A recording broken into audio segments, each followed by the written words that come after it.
আমার একটা বুদ্ধ ছাত্র ছিল, বুদ্ধ। আমি বলছিলাম তাকে, সৃষ্টিকর্তা সম্পর্কে তোমাদের কি ধারণা?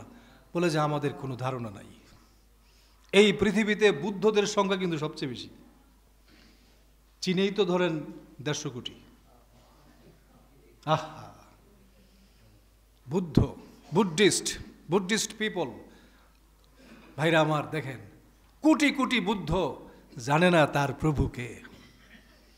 কত দুঃখজনক না বলেন? সে জানলো না সে কোত্থেকে আসলো, কোথায় যাবে, এই পৃথিবীতে তার আরোপিত দায়িত্ব কি ছিল সে জানলো না কোনোদিন।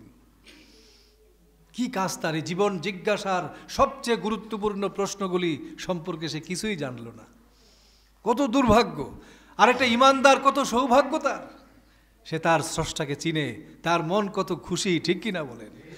একজন ইমানদারের চেয়ে সুখী দুনিয়াতে আর কেউ নাই, যেহেতু তার প্রভুকে চিনতে পেরেছে। সবচেয়ে বড় সুখের বিষয়। দেখেন, যত কষ্ট পৃথিবীতে আসুক, যখন আমি ভাবি যে আল্লাহ, আমি আল্লাহকে চিনছি, আল্লাহ আমার সাথে আছেন, আমার কোনো দুঃখ আর থাকে না, ঠিক কিনা বলেন? এই জন্য ভাই, ইমানদার পৃথিবীতে সবচেয়ে সৌভাগ্যবান।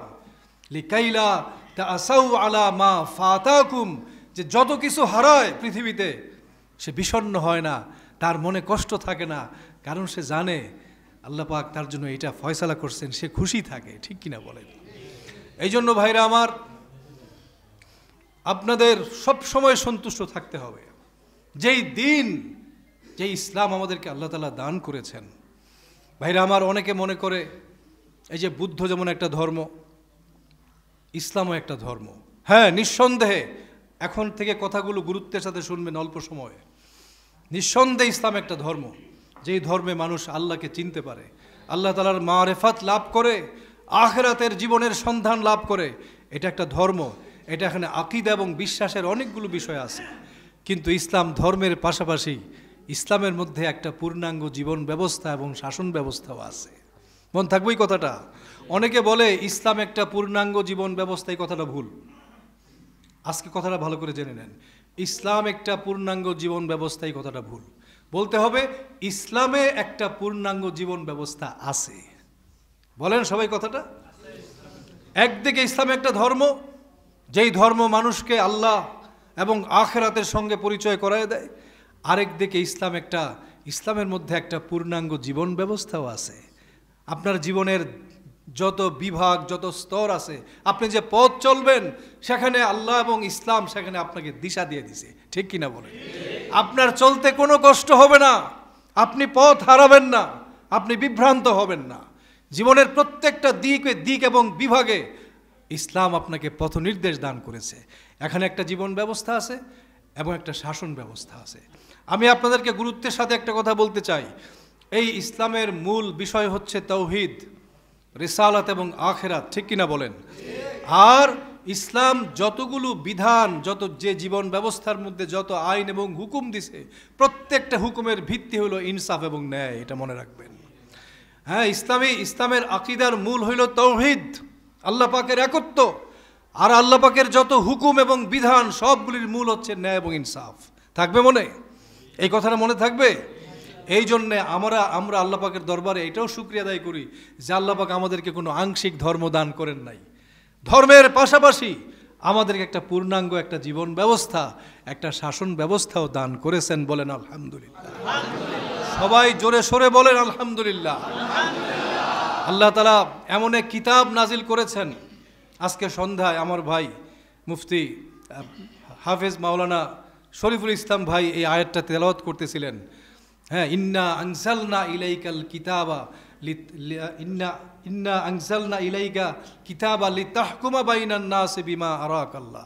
আছে না? আয়াতটা শুনলাম সন্ধ্যার সময়, সে থেকে বলতেছি কথাটা ভাই। আল্লাহ তাআলা এমন এক কিতাব নাজিল করেছেন, যেই কিতাবের প্রত্যেকটা হুকুম এবং বিধান ন্যায় এবং সুবিচারে পরিপূর্ণ। এমন একটা সুন্দর জীবন ব্যবস্থা আমাদের দান করেছেন। ন্যায়ের উপরে চলা, এটাও তো জীবনের সবচেয়ে বড় প্রাপ্তি, কি বলেন, ঠিক কিনা? একটা ন্যায়পরায়ণ মানুষ হওয়া। আপনাদের জুমার নামাজ পড়েন না সবাই? জুমার নামাজ ইমাম সাহেব দেখেন একটা আয়াত তেলাওয়াত করে প্রথম খুতবার শেষের দিকে, ঠিক না? ইন্নাল্লাহা ইয়া'মুরু বিল আদলি ওয়াল ইহসান। শুনেননি আয়াতটা? এর অর্থ হচ্ছে কি জানেন, যে আল্লাহ তাআলা তোমাদেরকে আদেশ করছেন ন্যায় এবং সুবিচারের। ন্যায় এবং সুবিচার হচ্ছে ইসলামী জীবন ব্যবস্থার মূল।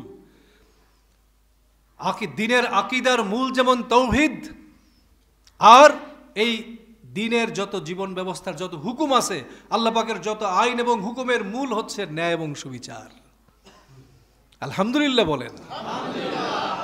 এমন কোন হুকুম আল্লাহ পাক দেন নাই যেটা মানুষের মধ্যে ন্যায় নীতিকে লঙ্ঘন করে, কারো অধিকার হরণ করে, কাউকে কষ্ট দেয়, এমন কোন হুকুম আল্লাহ পাক দেন নাই। সুন্দর না জিনিসটা? এমন একটা জীবন ব্যবস্থা আল্লাহ পাক আমাদেরকে দান করেছেন। রসুলকে বলছেন ওয়া উমিরতু লিআদিলা বাইনাকুম। এই কথাগুলো গুরুত্বের সাথে শুনেন, কেউ উঠবেন না। যে আল্লাহ পাক বলতেছেন, আল্লাহ পাক রসুলকে নির্দেশ দিচ্ছেন যে আপনি মানুষের মধ্যে ন্যায়ের সঙ্গে কাজ করেন। রসুলকে বলতেছেন, চিন্তা করছেন?